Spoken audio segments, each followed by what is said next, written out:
அன்பு நேயர்களுக்கு இனிய வணக்கம். துலாம் ராசிக்கார நேயர்களுக்கு நம்ம இன்னைக்கு வீடியோ பதிவுக்கு முழுமையா போறதுக்கு முன்னாடி முருகரை மனதார வணங்கிட்டு வீடியோ பதிவுக்குள்ள போகலாங்க. ஓ முருகா போற்றி, ஓ முருகா போற்றி, ஓ முருகா போற்றி, எனக்காக்கும் முருகனே போற்றி. நல்லதே நடக்கும், நல்லது மட்டும் தான் நடக்கும். நம்மளுடைய துலாம் ராசிக்காரங்களை பொறுத்த வரைக்கும் எல்லாருடைய வாழ்க்கைக்கும் இவங்க வழிகாட்டியா இருப்பாங்க. உண்மைக்கு புறம்பா எந்த காலத்திலையும் எந்த ஒரு செயலையும் செய்ய மாட்டாங்க. ஆன்மீகத்தின் வழி நடக்கக்கூடியவங்களா இவங்க இருக்காங்க. அதி புத்திசாலியாகவும் சாமர்த்தியசாலியாகவும் இவங்க இருக்காங்க. நல்ல யோசனைக்கும் நல்ல சிந்தனைக்கும் பெயர் போனவங்க தான் நம்மளுடைய துலாம் ராசிக்காரங்க. சுக்கிரன் 9ஆம் இடத்துல குருவுடன் இணைவதால திருமண தடைகள் நீங்க போகுதுங்க. திருமணம் சம்பந்தமான நல்ல செய்திகள் வர போகுதுங்க. இனிமையான மற்றும் மகிழ்ச்சியான பயணங்கள் அமைய போகுதுங்க. குடும்பத்துடன் ஆன்மீக பயணம் செல்ல வாய்ப்பு கிடைக்க போகுதுங்க. வேலை சம்பந்தமாக வெளியூர் செல்லும் வாய்ப்புகள் வரப்போகுதுங்க. கிரக நிலைகள் மற்றும் பலன்களை பற்றி இந்த வீடியோல விரிவா பார்க்க போறேங்க. சனி பகவான் 6ஆம் இடத்துல வக்ரத்தில் இருப்பதால வண்டி வாகனங்கள் வாங்கும் போதும் பயணம் செய்யும் போதும் கவனமா இருக்கணுங்க. துலாம் ராசிக்காரங்க நீதி நேர்மையுடன் இருக்கக்கூடியவங்க. இவங்க வாழ்க்கையில நிறைய சோதனைகளை சந்திக்கிறாங்க. குடும்பத்தின் கடமைகள் மற்றும் சுமைகளை சுமக்கக்கூடியவங்களா இவங்க இருக்காங்க. மற்றவர்களுக்கு என்ன தேவை அப்படிங்கறத முதல்ல கவனிச்சு தங்களது தேவைகளை மறந்து விடுறாங்க. சில நேரங்கள்ல இவங்க யாருக்காக நல்லது செய்கிறார்களோ அவர்களே மன வருத்தத்தை ஏற்படுத்திடுறாங்க. ஒவ்வொரு சனிக்கிழமையும் சனி பகவானை வழிபாடு செய்வது உங்கள் வாழ்க்கைக்கு நன்மையை தருங்க. இரவு நேரங்கள்ல தெரு நாய்களுக்கு உணவளித்தா உங்கள் மனசில் இருக்கக்கூடிய குழப்பங்கள் காணாம போயிருங்க. குரு பகவான் பாக்யஸ்தானத்தில் அமர்ந்திருப்பது நல்ல யோகத்தை கொடுக்க போகுதுங்க. சுக்கிரனுடன் குரு சேர்ந்து 3ஆம் இடத்தை பார்க்கறதுனால சந்தோஷமான செய்திகள் உங்களை வந்து சேர போகுதுங்க.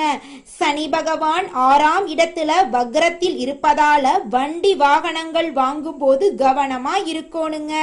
குறிப்பாக துலாம் ராசிக்காரங்க நீதி நேர்மையுடன் இருக்கக்கூடியவங்க. இவங்க வாழ்க்கையில நிறைய சோதனைகளை சந்திச்சிருப்பாங்க.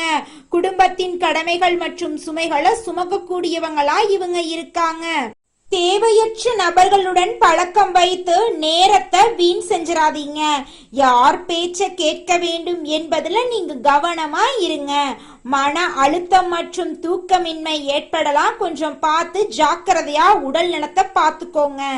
தினமும் காலையில 6 மணிக்கு தியானம் செய்யுங்க. நீங்கள் தூங்கினாலும் பணம் தரக்கூடிய தொழில்களையும் வேலைகளையும் உருவாக்குங்க. இளமையாக இருக்கும் போதே உங்கள் முன்னேற்றத்தை உறுதி செய்யுங்க. சனிக்கிழமைகள்ல சனி பகவான வழிபாடு செய்யுங்க. உங்க வாழ்க்கையில நல்லது மட்டும்தாங்க நடக்கும். குடும்பத்துல கணவன் மனைவிக்கிடையே வாக்குவாதங்கள் ஏற்பட வாய்ப்பு இருக்குதுங்க. 3ஆம் நபர்களின் பேச்ச கேட்டு குடும்பத்துல சண்டை சச்சரவு செய்ய வேண்டாங்க. கடின உழைப்பை கொடுத்து ஓடிக்கொண்டே இருக்காதீங்க. நேரமும் காலமும் போய்கொண்டே இருக்குதுங்க. இளமை காலத்துல உங்க வாழ்க்கைய வாழ கத்துக்கோங்க. புதன் பகவான் கர்மஸ்தானத்தில் அமர்வதால ஞானம் பிறக்க போகுதுங்க. வாழ்க்கையில ஏற்பட்ட அனுபவங்கள் மற்றும் ஏமாற்றங்கள் இனி எப்படி இருக்க வேண்டும் என்ற பாதையை உருவாக்குங்க. மனத்தெளிவு பிறக்க போகுதுங்க. உங்க வாழ்க்கையில ஒரு பிரகாசம் ஏற்பட போகுதுங்க. துலாம் ராசிக்காரர்களே, இளமை பருவத்திலேயே உங்கள் முன்னேற்றத்தை கையில புடிச்சுக்குங்க. முதுமை காலத்துல தடுமாறினா கஷ்டமா இருக்குங்க. அதனால எது உங்களுக்கு நல்லதோ அதை ஈர்க்கக்கூடிய மனிதரா மாறுங்க. இந்த பதிவை உங்களுடைய நண்பர்கள் மற்றும் உறவினர்களுக்கு ஷேர் பண்ணுங்க. துலாம் ராசிக்காரர்களே, கண்களை மூடி அமைதியா உட்கார்ந்து எந்த ஞானமும் இல்லாம ரிலாக்ஸா இருக்க வேண்டுங்க. அந்த நேரத்துல உங்கள் வாழ்க்கை எப்படி இருக்க வேண்டும் என்பதை பிரபஞ்சத்திற்கு உணர்த்துங்க. குலதெய்வம் எங்கேயோ இருக்குது, என்னமோ இருக்குது அப்படிலாம் நீங்க நினைக்க வேண்டாங்க. நீங்க எங்கிருந்தாலும் ஒரு தீபம் ஏற்றி வச்சு அந்த தீப ஒளியில தெய்வங்கள் இருக்கிறாங்க அப்படின்னு நினைச்சு வழிபாடு செய்யுங்க. குலதெய்வமே தெரியாவிட்டாலும் வீட்டில் தீபம் ஏற்றி வச்சு ஏதாவது ஒரு நல்ல நாள்ல குலதெய்வத்தை நினைச்சு வழிபாடு செய்யுங்க. குலதெய்வ வழிபாடு குலம் காக்குங்க, குலம் தலைக்கும். முதல்ல குலதெய்வம், அப்புறம் இஷ்டப்பட்ட தெய்வம், அப்புறம் உங்களுக்கு விருப்பப்பட்ட தெய்வங்க. எந்த கோயிலுக்கு போனாலும் என்ன பண்ணாலும் ஏற்றமில்லை அப்படின்னு நீங்க சொல்லுவீங்க. தினமும் எந்திரிச்ச உடனே சூரிய பகவானை நமஸ்காரம் பண்ணுங்க. அவங்களுடைய அனுகிரகம் இருந்தா போதும். மற்ற கிரகங்கள் எல்லாம் சாதகமா இல்லைனா கூட பரவாயில்ல, அந்த சூரியனுடைய பிரகாசம் உங்க வாழ்க்கையவே பிரகாசமா மாத்திருங்க. அந்த வெளிச்சம் உங்களை வந்து சேருங்க. உங்க வாழ்க்கையில் இருக்கக்கூடிய கண்ணீரெல்லாம் கரைஞ்சு போயிருங்க. துலாம் ராசிக்காரர்களே, இந்த மாதம் கிரகநிலை எப்படி இருக்குன்னு பார்க்கலாங்க. பஞ்சமஸ்தானத்தில் சனி பகவானும் ராகு பகவானும் இருக்காங்க. பாக்யஸ்தானத்தில் புதன் பகவான், குரு பகவான், சுக்கிர பகவான் இருக்காங்க. தொழில் ஸ்தானத்தில் சூரிய பகவான் இருக்காரு. லாபஸ்தானத்தில் கேது பகவான் இருக்காரு. விரயஸ்தானத்தில் சந்திர பகவானும் செவ்வாய் பகவானும் இருக்காங்க. இந்த கிரகநிலை மாற்றத்தின் மூலமாக பிரச்சனை நிறைந்து உங்களுடைய வாழ்க்கையில நன்மைகள் நடக்கக்கூடிய வாழ்க்கையா மாறப்போகுதுங்க.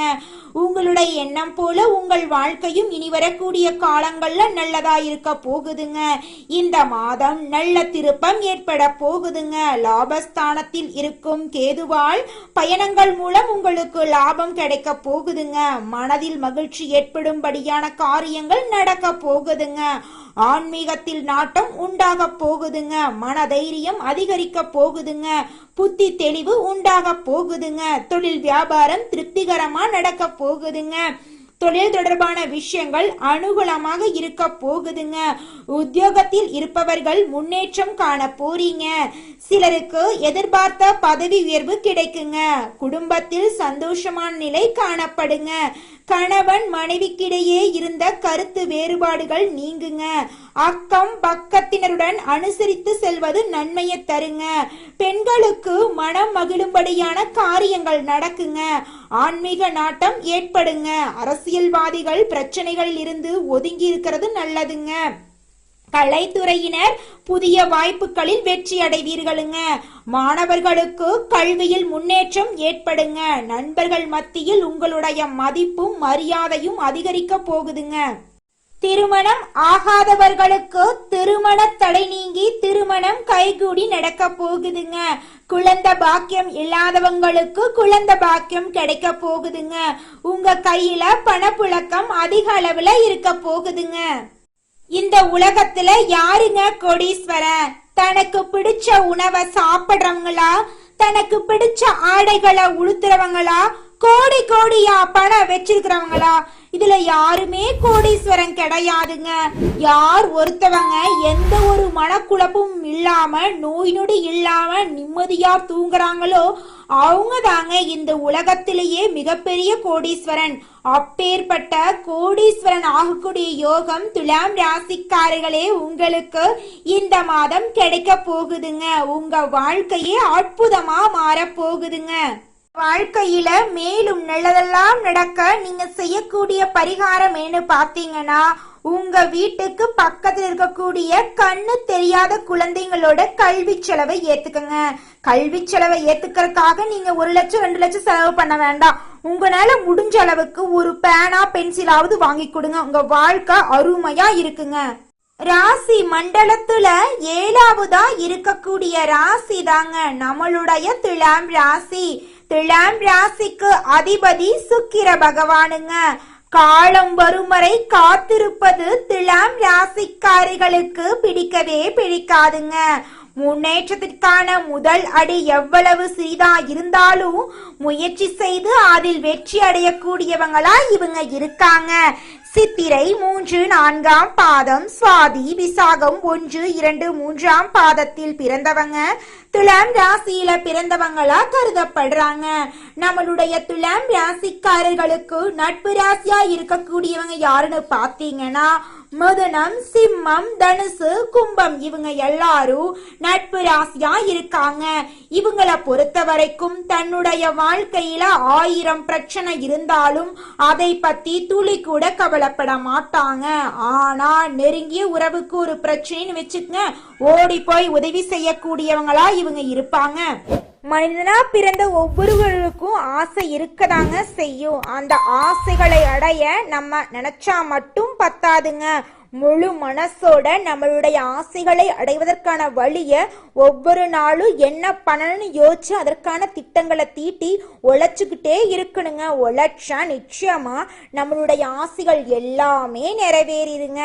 உங்க வாழ்க்கையில இனி வரக்கூடிய காலங்கள்ல உங்களுடைய அனைத்து ஆசைகளும் நிறைவேற போகுதுங்க. அப்படி ஒவ்வொரு மனிதனுக்கும் இருக்கக்கூடிய பொதுவான ஆசை என்னன்னு பார்த்தீங்கன்னா 16 செல்வங்களையும் அடைந்து வாழணும் அப்படின்னு தான் ஒவ்வொரு மனிதனுடைய ஆசையும் இருக்குதுங்க. பணம் வேணும், பதவி வேணும், புகழ் வேணும், கௌரவம் வேணும் அப்படின்னு தான் ஒவ்வொரு மனிதனும் தினமும் வாழ்ந்துகிட்டு இருக்கான். அதை நோக்கிய பயணத்தை தான் ஒவ்வொரு நாளும் மனிதன் வாழ்ந்துகிட்டு இருக்கான். ஒவ்வொரு நாளையும் ரசிச்சு வாழ்றது கிடையாது எந்த ஒரு மனிதனும். போராட்டத்துல தாங்க இந்த உலகத்துல ஒவ்வொரு மனிதனும் வாழ்க்கைய வாழ்ந்துட்டு இருக்காங்க. அடுத்ததாக துலாம் ராசி இருக்கக்கூடிய ஒவ்வொரு நட்சத்திரக்காரர்களுக்கும் இந்த மாதம் எப்படி இருக்குன்னு பார்க்கலாங்க. துலாம் ராசியில் இருக்கக்கூடிய முதல் நட்சத்திரம் சித்திரை 3, 4ஆம் பாதம். உங்களுக்கு இந்த மாதம் எப்படி இருக்குன்னு பார்க்கலாங்க. இந்த மாதம் மனதில் இனம் புரியாத பயம் அவ்வப்போது வந்து நீங்கிருங்க. அந்த நேரத்துல இறை வழிபாட்டில் மனத்தை செலுத்துவது நன்மையை தருங்க. உத்தியோகத்தில் இருக்கிறவங்களுக்கு, அதிகார பதவிகளில் இருக்கிறவங்களுக்கும் சாதனை செய்யும் காலமாக இந்த காலம் இருக்குதுங்க. பணத்தை பாதுகாப்பது சம்பந்தப்பட்ட வேலைகள்ல இருக்கிறவங்க கவனத்தோட கையாளணுங்க. பணத்தை வேலைக்கு போகக்கூடியவர்களுக்கு வேலையில பதவி உயர்வு, சம்பள உயர்வெல்லாம் கிடைக்க போகுதுங்க. நீங்க எந்த அளவுக்கு வேலை செய்யறீங்களோ அந்த அளவுக்கு வருமானம் கிடைக்கக்கூடிய மாதமாக இந்த மாதம் இருக்க போகுதுங்க. உங்க குடும்பத்துல அமைதியும் சந்தோஷமும் நிலவ போகுதுங்க. உங்க வாழ்க்கையில நல்ல விஷயங்கள் எல்லாமே அடுக்கடுக்கா நடக்க போகுதுங்க. அடுத்ததாக நம்முடைய துலாம் ராசி இருக்கக்கூடிய நட்சத்திரம் சுவாதி. உங்களுக்கு இந்த மாதம் எப்படி இருக்குன்னு பார்க்கலாங்க. உங்க கையில பணப்புழக்கம் அதிக அளவுல இருக்க போகுது. உங்களுடைய வேலைகளை பிறரிடம் ஒப்படைக்க வேண்டாங்க. மனிதர்களை இனம் கண்டு கொள்ள போறீங்க. தங்கள் பணிகளை சரியாக செய்து முடிக்க போறீங்க. அதே நேரம் சில சமயங்கள்ல காரணம் இல்லாம மனசுல தைரியம் குறையுங்க. அந்த நேரத்துல நீங்க தைரியமா இருக்கணுங்க. தைரியமும் தன்னம்பிக்கையும் தாங்க உங்க வாழ்க்கையின் வெற்றிக்கு ஒரு காரணமா இருக்கும். அடுத்தவங்க செய்ய முடியாதது ஒதுக்கி வச்ச காரியத்தை கூட அழகா திட்டம் தீட்டி அந்த காரியத்துல நீங்க வெற்றி அடைய போறீங்க. உங்க வாழ்க்கையில இது நாள் வரைக்கும் இருந்த தடை தாமதங்கள் எல்லாம் காணாம போக போகுது. திருமணம் ஆகாதவங்களுக்கு திருமணம் நடக்க போகுது. குழந்தை பாக்கியம் இல்லாதவங்களுக்கு குழந்தை பாக்கியம் கிடைக்க போகுது. அடுத்ததாக துலாம் ராசியில் இருக்கக்கூடிய நட்சத்திரம் விசாகம் 1, 2, 3ஆம் பாதம். உங்களுக்கு இந்த மாதம் எப்படி இருக்குன்னு பார்க்கலாங்க. இந்த மாதம் உங்களது கோரிக்கைகளும் ஆசைகளும் நிறைவேறுங்க. தாய் மற்றும் தந்தை வழி உறவுகளுடன் வீண் வாக்குவாதங்கள் ஏற்படலாம். கொஞ்சம் பார்த்து கவனமா இருந்துக்கோங்க. மற்றவர்கள் செய்யும் சிறு தவறுகளை மன்னிக்க பழகிக்கோங்க. அரசியலில் உள்ளவங்க பதவியை எதிர்பார்க்காம உழைக்க வேண்டியதா இருக்குங்க. உங்க கையில பணப்புழக்கம் அதிக அளவுல இருக்க போகுதுங்க. உங்களுடைய ஆசைகளும் கனவுகளும் நிறைவேற போகுதுங்க. உங்க குடும்பத்துல இது நாள் வரைக்கும் இருந்த சண்டை சச்சரவுகள் காணாம போக போகுதுங்க. குடும்பத்துல அமைதி நிலவ போகுதுங்க. கணவன் மனைவி இருவருமே ஒற்றுமையான வாழ்க்கைய வாழ போறீங்க. உங்களுடைய குழந்தைகளின் கல்வியில முன்னேற்றம் அடையக்கூடிய மாதமாக இந்த மாதம் உங்களுக்கு அமைஞ்சிருக்குதுங்க. உங்க வாழ்க்கையில மேலும் நல்லதெல்லாம் நடக்க நீங்க செய்யக்கூடிய பரிகாரம் என்னன்னு தெரியுங்களா? மகாலட்சுமி தாய வழிபாடு செஞ்சீங்கன்னா உங்க வாழ்க்கையில இருக்கக்கூடிய கடன் பிரச்சனை காணாம போயிரும். மன நிம்மதி ஏற்படுங்க. உங்களுக்கு இந்த மாதம் அதிர்ஷ்டம் தரக்கூடிய நிறம் ஆரஞ்சு நிறம், வெள்ளை நிறங்க. உங்களுக்கு அதிர்ஷ்டம் தரக்கூடிய எண்கள் 4, 6ங்க. உங்களுக்கு அதிர்ஷ்டம் தரக்கூடிய திசை வடகிழக்கு, தென்மேற்குங்க. உங்களுக்கு அதிர்ஷ்டம் தரக்கூடிய கிழமைகள் ஞாயிற்றுக்கிழமை, வெள்ளிக்கிழமைங்க. உங்களுக்கு அதிர்ஷ்டம் தரக்கூடிய மலர்கள் தாமரை முல்லை மலருங்க. நல்லதே நடக்கும், நல்லது மட்டும்தான் நடக்கும். நன்றி, வணக்கம்.